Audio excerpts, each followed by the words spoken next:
ലഹരിയിൽ നിന്നും യുവാക്കളെ ഗ്രൗണ്ടിലേക്ക് ആകർഷിക്കുന്നതിന്റെ ഭാഗമായി നടത്തുന്ന ക്രിക്കറ്റ് ടൂർണമെന്റ് ശ്രദ്ധേയമാകുന്നു.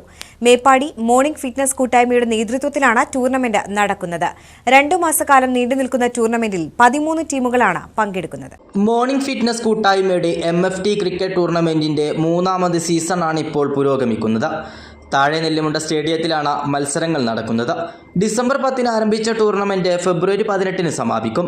വിവിധ പ്രദേശങ്ങളിൽ നിന്നായി 13 ടീമുകളാണ് ടൂർണമെന്റിലുടനീളം പങ്കെടുക്കുന്നത്. സുരേഷ് മെമ്മോറിയൽ എവറോളിൻ ട്രോഫിയും 15,000 രൂപയുമാണ് 1ാം സ്ഥാനക്കാർക്ക് ലഭിക്കുക. CT വേലായുധൻ എവറോളിൻ ട്രോഫിയും 10,000 രൂപയുമാണ് 2ാം സമ്മാനം. MFT 3 നമ്മൾ സ്റ്റാർട്ട് ചെയ്യാൻ ഉദ്ദേശം തന്നെ എന്ന് വെച്ച് കഴിഞ്ഞാൽ ലഹരിക്ക് എതിരെയുള്ള ഒരു പോരാട്ടം എന്നുള്ള നിലയ്ക്കാണ് നമ്മൾ ഈ ടൂർണമെൻറ്റ് പ്ലാൻ ചെയ്തത്.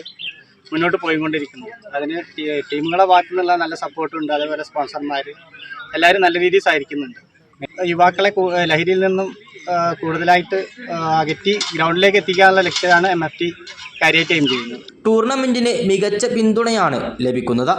ലഹരി വിമുക്ത നാട് എന്ന ലക്ഷ്യത്തോടു കൂടിയാണ് ടൂർണമെന്റ് സംഘടിപ്പിക്കുന്നത്. ഫൈസൽ, താജ് മുനീർ, പ്രദീപ്, ബിനു ഉൾപ്പെടെയുള്ളവരുടെ നേതൃത്വത്തിലാണ് ടൂർണമെന്റ്.